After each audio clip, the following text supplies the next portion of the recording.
As promised, we're joined right now by guard for the Golden State Warriors. He is now in his 16th NBA season. He is a four-time NBA champ. He is a two-time league MVP. He is an NBA MVP Finals MVP. He is an 11-time All-Star. He is the only player in NBA history with over 4,000 three-pointers. Golden State knocked off Houston in Game 1 of their first-round playoff series. Game 2 is tomorrow night. We are joined now by Stephen Curry. Steph! Appreciate you, dude. It's been a minute. How you living, man? What's up?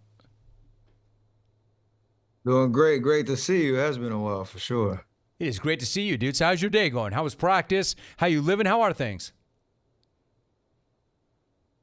Things are good. That in between series prep and the reviewing what happened in game one, going into game two, obviously off to a good start, but no, we haven't done anything yet. So the juices are flowing. It's nice to be back in this playoff vibe. We missed it last year. Very, very, confident in our ability to try to get through this series. So everything is good, man. Just enjoying this time of the year. I love hearing that, and I appreciate you coming on to share that. Steph Curry joining us. You know, Steph, I was not going to get to this till a little bit later on, but hey, look, job not done. You get this better than anybody. You got a lot of work ahead of you. Everything's in front of you. But let me just state this fact. Father Time might be undefeated, but at 37, you are still giving him the hands. How much do you appreciate, and you touched on this, how much do you appreciate the opportunity to still be playing games like this late in the season and chasing another Larry O at this stage of your career? It's kind of wild.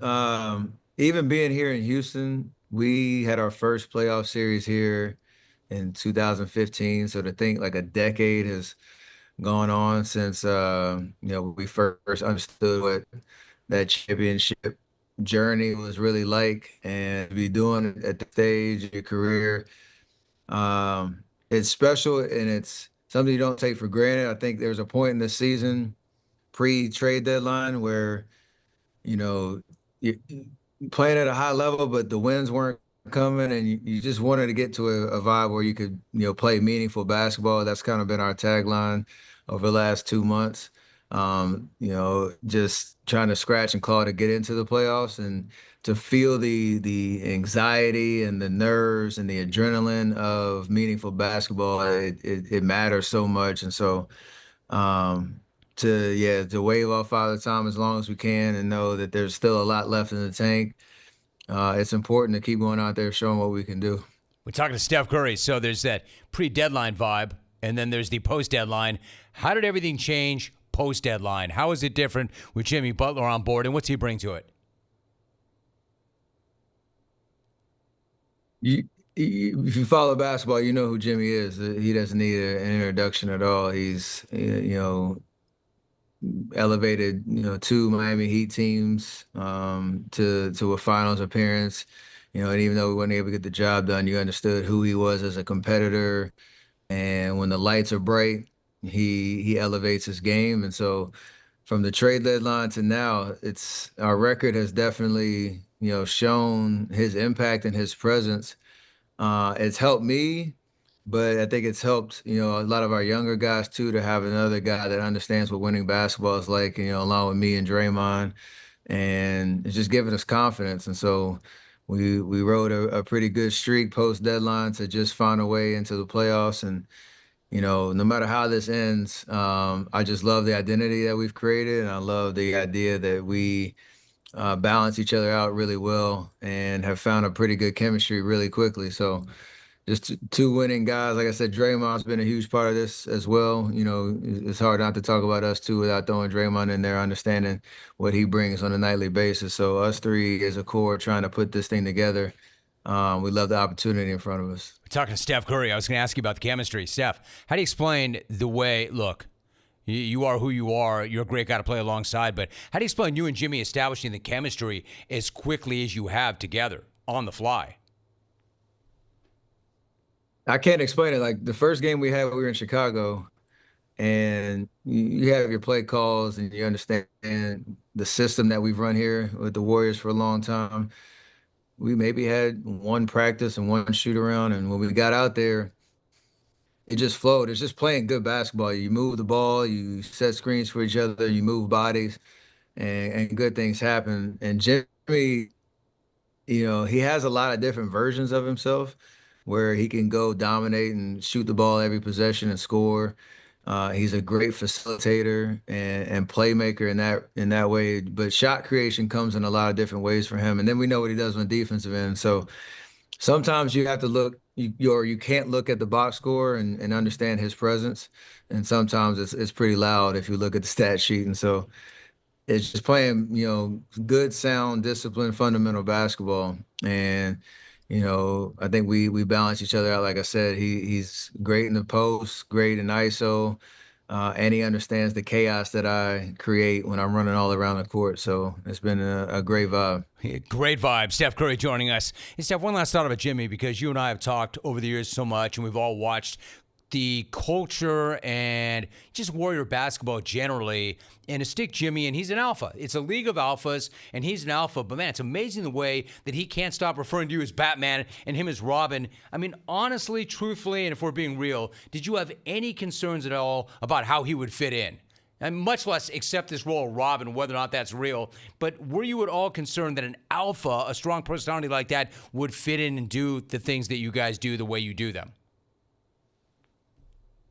I had no concerns that he would fit in. The only thing is, there's a lot of narratives that people try to put on players, and obviously when you have a guy who's been a part of a franchise like he was with Miami, sometimes those situations don't end well. But I knew we were all motivated to win, and at the end of the day, like that's why we're here, And as hungry as me and Draymond are to win another championship, Jimmy's. Um, chomping at the bit to get back into that fight to get over the hump. And so all the nicknames and the analysis on the night to night, he didn't tell me anything about the Batman Robin thing before he said it. But I just love the way he sees the game. He sees his place and what we're doing. And however you want to describe it, we just want to win. Dude, I'm laughing because he can't stop saying it. It's very clear how much he respects you and what he thinks about your game. You mentioned defense a couple of times. Steph Curry joining us. You held a Rockets team, a good Rockets team, to a season-low 85 points. What was working defensively, and especially on the perimeter for you guys, that you hope to carry over into game two? Because I think getting lost in all this, it's a pretty damn good defensive team you have. Yeah, since the trade, I don't follow it too closely, but since the trade, we've had the number one rated defense, and it's because we're pretty versatile. We're small, we're undersized, but we fly around. We've committed to giving multiple efforts on every possession, and you have two guys. Obviously, I think the defensive player of the year in Draymond this year. In my book, you got Jimmy, who's kind of a Swiss Army knife. And then everybody else is out on the floor is just challenged to do their job and be connected. And so, Houston's an unbelievably athletic team. They're dynamic, especially inside the paint with their size and athleticism. So you got to be tough. You got to kind of persevere through some physical possessions. And I think we did a really good job of that for 48 minutes. And the hard part about, playoff series is that they're going to try to respond. You expect them to make some more shots, but for us just to follow the game plan, accept the physicality of what this series is going to be, and, just stay as disciplined as possible and rely on our two guys in the paint. Steph Curry joins to me. do what they do. Yeah, my bad, Steph. I'm sorry. I was going to say that we'll be just another minute or two, and I appreciate it. I want to get to this. You can tell I'm pretty excited to get to this. Sunday, you hit this stupid three with the shot clock running down that the legend Kevin Harlan described on the TNT broadcast by saying, and I quote, "Geometrically, that should have never happened." End of quote. Steph, I sucked at geometry, but I agree with him. That should have never happened. Do you ever throw up shots in a game yourself and think, man, geometrically, that should have never happened? How did I do that? Look at this. There's an element of nothing surprises me, but sometimes I do surprise myself, if that makes any sense. I take the shot because I think I'm going to make it, but some of the reactions I have, I think there's a clip of that play where I'm on the baseline and I have this mouth open, eyes wide, what just happened kind of vibe. So I do surprise myself from time to time. Dude, your face was funny, but not as funny as Jimmy's. Jimmy was like, oh, what? Like Jimmy's seen everything. He's like, what? Like he had never seen that. One last thought. Like, I don't care what sport it is. All the all-time greats that I've ever spoken to in any sport can consciously dial up their play, literally consciously dial up their play when it matters most. You're one of those guys. The question is, how do you do that? It's a process.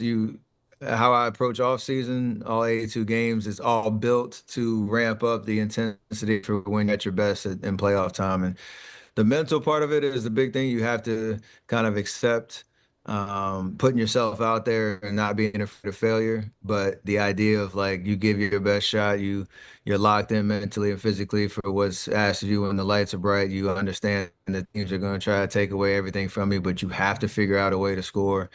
And you're okay with dealing with the ups and downs from game to game because, it's part of basketball. So been through it. The reps help. But even at this age, like very kind of confident in my ability to go out there and try to figure out no matter what the situation calls for. I got two theories on it. Number one, it's the unseen hours, right? It's decades of work in the unseen hours. And number two, dude, you're Batman. That's what it is. You're just Batman. There's just no explanation for some things, man. There's no explanation. Steph, I really appreciate you. We worked hard. I gotta find a legitimate cape. You got one already. Listen, I know you worked hard to make that happen. Steph, I really appreciate you, man. Thank you very, very much. It was an absolute blast getting caught up with you. Thank you.